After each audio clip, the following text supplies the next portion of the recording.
Je vais parler de. Well, I usually don't talk crap about my former corporate patron, but I gotta make an exception this time for Apple TV Plus, literally the worst streaming service that currently exists.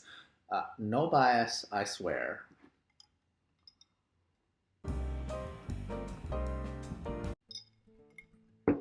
Hey, Zanpak here. Uh, let's be clear, right? I am very, very appreciative of my former corporate overlord, the pillar of Fang, Apple. Okay? That's out of the way today. I'm gonna spend some time just, crapping all over its asinine streaming service, okay? Apple TV Plus. To be clear, when I worked at the company, this product did not debut quite yet. But we all have heard about it a bit prior because that's just how companies work. And prior to its public debut, I had my reservations.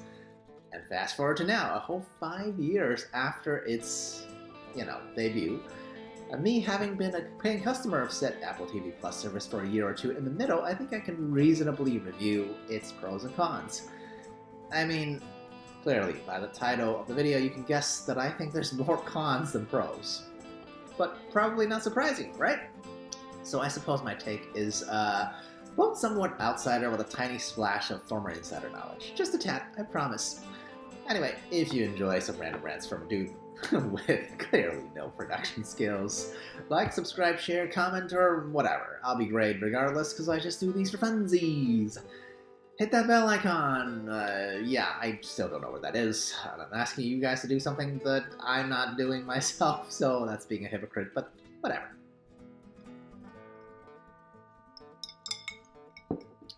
First, let's get the pros out of the way, right? Why did Apple, the company, start its own streaming service? I think it's actually a pretty easy to reach conclusion. I mean, the company just wants to trap you in its ecosphere, right?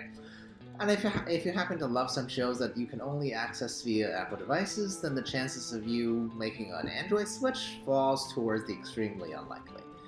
I think the best comparison is like why Amazon has a Prime Video division.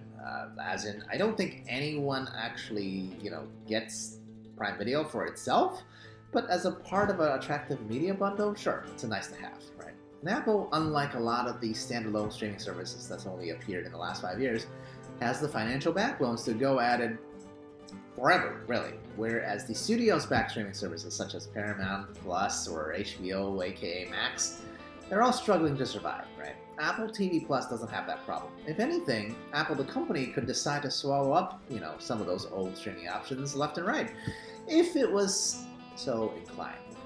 That's the reasons why. We'll get to that later, okay? It's probably very unlikely, and that's sad for consumers. Okay, fun time. So let's get to the biggest cons that I can think of whenever I'm reminded of this particular streaming service, which is its utterly idiotic actual show strategy out of the gate, which is basically from year zero to now, right? It really, really wants people to think of it as a prestige TV provider, right? Competing with like HBO in its heyday, for example, right? I mean, I don't know Tim Cook or anything, but I'm absolutely positive that he thinks Apple TV Plus should be the breeding ground for like innovative shows that continues the whole golden age of television trend.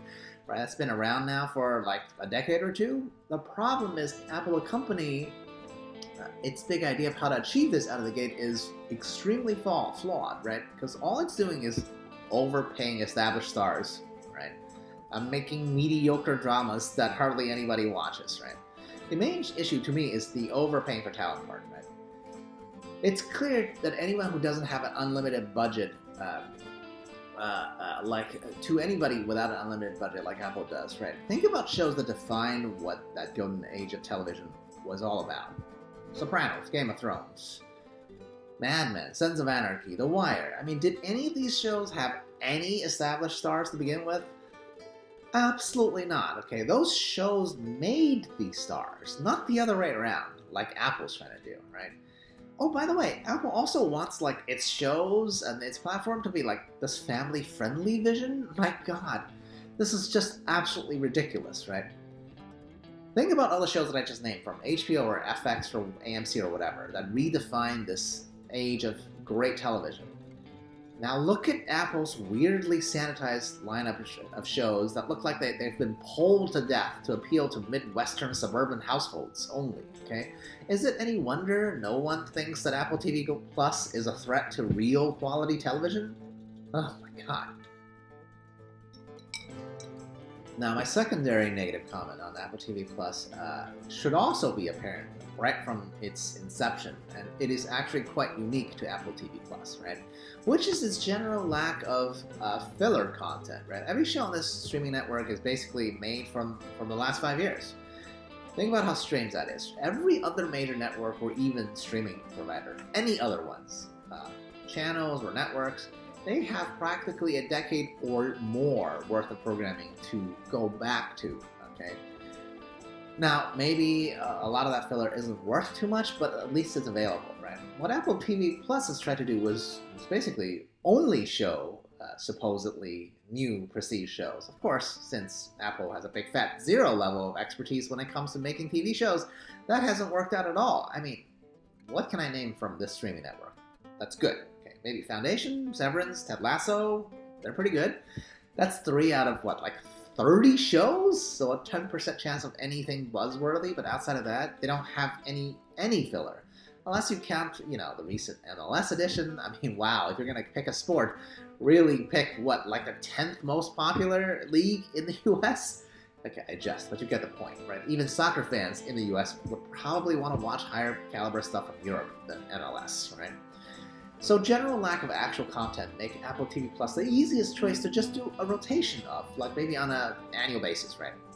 Rather than keeping it month to month. I mean, what would I even be missing? The possibility that, like, a single show I like might be on at any given moment or be renewed? It's just absurd, really. In conclusion, I have no idea who at Apple thought going out of the gates with only a handful of extremely overpriced and overpaid shows was a good idea, right? They're also too chicken shit to go boldly where other networks wouldn't dare, right? In terms of adult content. So they got zero buzz, and combine that with a complete lack of a real library. I mean, did I say I have no idea? I do have an idea because I work there, right? And I think Apple forgot what got them to be a success to begin with, which was Apple making bold decisions in the field that they're entering, right? For Apple TV Plus, do you know who ran that department? When it first started, they went to an outside source and got a dude from, drum roll please, cable TV to run it. I mean, seriously, I'm pretty sure that guy's gone by now. But the moment that I heard that, I was like, this service is going to be the worst, because nobody from regular cable TV as an industry knew what they were doing, okay? No one liked cable TV, and Apple went and hired from that group. The idiocy of this, okay? I'll stop ranting, right? All is not lost. After all, Apple's very, very, very rich and can always pivot, and I'm pretty sure they are doing that, started to do that, with the whole MLS thing anyway. I'd suggest you to go buy a Paramount or Max before it's too late, okay? That would just be a start. Now, what do you guys think? I mean, do you like Apple TV Plus? Am I the only one that thinks it's literally just the worst one to keep? Do let me know below. Cheers. Alla Proshin.